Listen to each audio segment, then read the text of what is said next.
Side खबरों के लिए सब्सक्राइब करें फ्लेम मीडिया और उसके बाद बेल आइकन को प्रेस करें ताकि सबसे पहले आपको मिले एक्सक्लूसिव खबरें।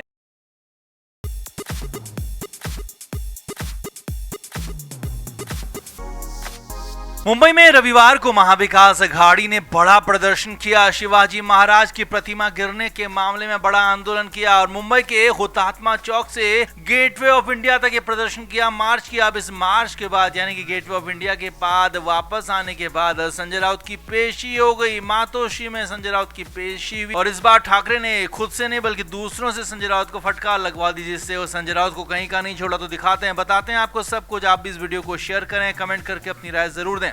तो मुंबई में रविवार को मेगा प्रोटेस्ट हुआ जिसमें महाविकास अघाड़ी के सभी बड़े नेता शामिल हुए। महायुति सरकार के खिलाफ हल्ला बोला गया और मुंबई में हुतात्मा चौक से गेटवे ऑफ इंडिया तक का प्रदर्शन था। इसमें उद्धव ठाकरे, नाना पटोले, सुप्रिया सुले जैसे बड़े नेता शामिल थे। तो वहीं दूसरे दर्जे के नेताओं में संजय राउत सरी के नेता भी शामिल थे। अब सूत्रों के मुताबिक ये खबर थी कि संजय राउत को आंदोलन के दौरान ज्यादा नहीं दिखने, पीछे रहने, ज्यादा उड़ने नहीं की हिदायत दी थी, मगर संजय राउत कहाँ किसकी मानते। संजय राउत ने कांड कर दिया, खुद को कई उद्धव ठाकरे से भी आगे दिखा दिया। सबसे आगे चलते रहे उद्धव ठाकरे, नाना पटोले से आगे चलने लगे थे, जिसके बाद उद्धव ठाकरे नाराज हो गए थे। वहां पर भी नाराजगी जताई थी और बाद में तो खबर है कि नाराजगी काफी देर तक चली। जब प्रोग्राम खत्म हुआ तो मातोश्री में संजय राउत को तलब कर लिया गया कि क्यों वो सबसे आगे रहने की कोशिश कर रहे थे। संजय राउत से पूछा गया कि जब उद्धव ठाकरे वहां पर थे, आदित्य ठाकरे वहां पर थे, तो संजय राउत क्यों खुद को सबसे बड़ा बताने पर तुल गए थे। संजय राउत से पूछा गया कि जब उद्धव ठाकरे वहां पर खुद मौजूद थे, आदित्य ठाकरे वहां पर मौजूद थे, कांग्रेस के नेता नाना पटोले तक वहां पर मौजूद थे, तो संजय राउत क्यों खुद को सबसे बड़ा और सबसे आगे बताने पर तुले हुए थे, ऐसा क्यों किया गया। अब बड़ी बात यह कि पूछने वाला इस बार उद्धव ठाकरे खुद नहीं थे, बल्कि जी हाँ, उनकी पार्टी के दूसरे दर्जे के नेता थे। यानी कि जो संजय राउत खुद को पार्टी के अंदर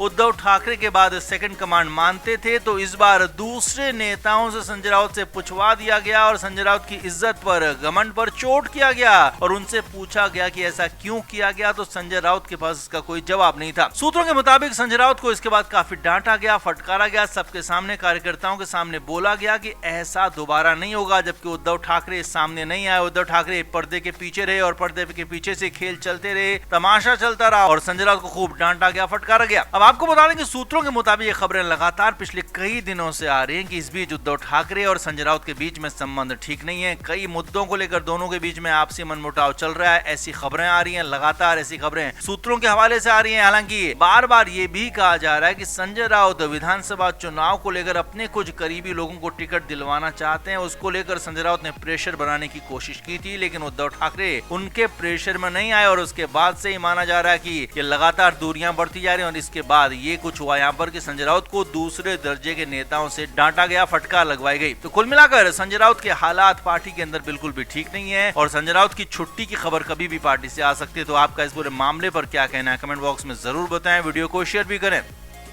तो महाराष्ट्र की शिंदे सरकार पर संकट आ गया है, ऐसा दावा किया जा रहा है और आज का दिन महाराष्ट्र की सरकार के लिए बहुत बड़ा, बहुत महत्वपूर्ण दिन माना जा रहा है और आज का दिन महाराष्ट्र की शिंदे सरकार के लिए आखिरी दिन है, ऐसा भी दावा किया जा रहा है। अब दावे में कितना दम है, ऐसा क्यों कहा जा रहा है, तो इसकी वजह है उल्टी वाला बयान। जी हाँ, सिलसिलेवार तरीके से आप समझिए। महाराष्ट्र सरकार में मंत्री और शिवसेना शिंदे गुट के बड़े नेता तानाजी सावंत ने एक बहुत बड़ा, हैरानी भरा बयान दिया और कहा तानाजी सावंत ने कि उन्हें कैबिनेट की बैठक में डिप्टी सीएम अजीत पवार के बगल में बैठना पड़ता है और मीटिंग से बाहर आने के बाद मुझे उल्टी आती है क्योंकि मुझे मजबूरी में अजीत पवार जैसे लोगों के साथ बैठना पड़ता है, मैं मजबूर हूं और इसीलिए मुझे उल्टी आती है। अब हैरानी इस बात की है कि तानाजी सावंत उसी शिंदे सरकार में स्वास्थ्य मंत्री हैं और जिस सरकार में अजीत पवार उप मुख्यमंत्री हैं, यानी कि तानाजी सावंत से बड़ा पद अजीत पवार के पास सरकार में है, लेकिन एनसीबी के अजीत पवार के साथ बैठने को तानाजी सावंत ने उल्टी आने जैसा कह दिया। अब क्या था, इस बयान के बाद तो बवाल मच गया, सियासी हंगामा हो गया। शरद पवार की पार्टी ने इसे अजीत पवार का अपमान बताया और कहा कि अजीत पवार को अब इस अपमान को बर्दाश्त नहीं करना चाहिए और अजीत पवार को सरकार से बाहर हो जाना चाहिए क्योंकि अजीत पवार ऐसा अपमान कभी बर्दाश्त नहीं करते हैं। अब ये बयान था शरद पवार गुट का, लेकिन कुछ ही देर बाद अजीत पवार गुट की पार्टी का भी रिएक्शन आ गया और अजीत पवार की पार्टी के प्रवक्ता उमेश पाटिल ने कहा कि या तो तानाजी सावंत रहेंगे या फिर उनकी पार्टी सरकार में रहेगी। दोनों चीजें एक साथ नहीं होंगी, अब एक ही चीज होगी, यानी कि अजीत पवार और उनकी पार्टी महाराष्ट्र की शिंदे सरकार से बाहर निकलने के लिए पूरी तरह से तैयार हो चुकी है और किसी भी वक्त अजीत पवार सरकार से इस्तीफा देकर सरकार से समर्थन वापसी का ऐलान कर सकते हैं। जी हाँ, ये बड़ी खबर आपको बता रहे हैं कि अजीत पवार की पार्टी महाराष्ट्र की शिंदे फडणवीस सरकार से समर्थन वापस ले सकती है और जल्दी इसका ऐलान भी हो सकता है और आज का दिन बड़ा माना जा रहा है, यानी कि आज ही इसका ऐलान भी हो सकता है। अब इस पूरे गेम के पीछे उद्धव ठाकरे को बताया जा रहा है मास्टरमाइंड, क्योंकि तानाजी सावंत भले अभी शिंदे गुट में है, मंत्री भी हैं, लेकिन वो उद्धव ठाकरे के करीबी रहे और अभी भी उनकी करीबियत है। और कुछ सूत्रों का यहां तक दावा है कि उद्धव ठाकरे के इशारे पर तानाजी सावंत ने अजीत पवार पर हमला किया ताकि अजीत पवार को अलग थलग किया जा सके, महाराष्ट्र की शिंदे सरकार पर संकट लाया जा सके। अब संकट कितना बड़ा आएगा, क्या आएगा, ये भी समझिए। तो महाराष्ट्र विधानसभा की फिलहाल की स्थिति की बात करें तो महाराष्ट्र की एनडीए सरकार के समर्थन में अभी 201 विधायक हैं और अजीत पवार गुट के 39 विधायक हैं, यानी कि अगर अजीत पवार की पार्टी समर्थन वापस ले भी लेती है तो भी 162 विधायकों का समर्थन शिंदे सरकार के पास होगा और 145 के बहुमत के आंकड़े से काफी ज्यादा है। लिहाजा शिंदे सरकार को तो कोई खतरा नहीं होगा, लेकिन हाँ, ये जरूर है कि चुनाव से ठीक पहले ऐसा होता है तो सरकार की साख पर बड़ा असर पड़ सकता है। हालांकि लंबे समय से बीजेपी और शिंदे गुट खुद ही अजीत पवार से पीछा छुड़ाना चाहते हैं, लिहाजा ये उनकी रणनीति का हिस्सा भी हो सकता है। लेकिन माना जा रहा है कि इसके पूरे प्लान के पीछे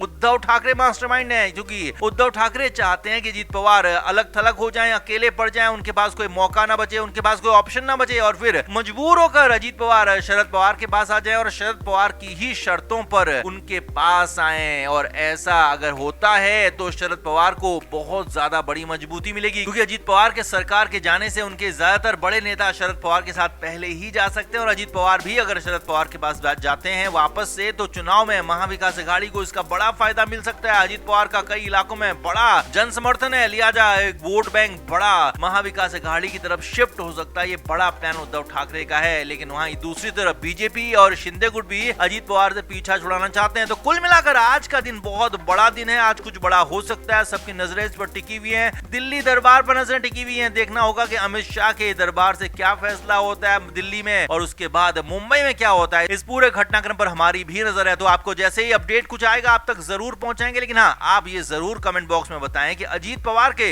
शिंदे सरकार से अलग होने के बाद किसको होगा फायदा, किसको होगा नुकसान। कमेंट बॉक्स में आप जरूर बताएं, वीडियो को शेयर भी करें। Film media report.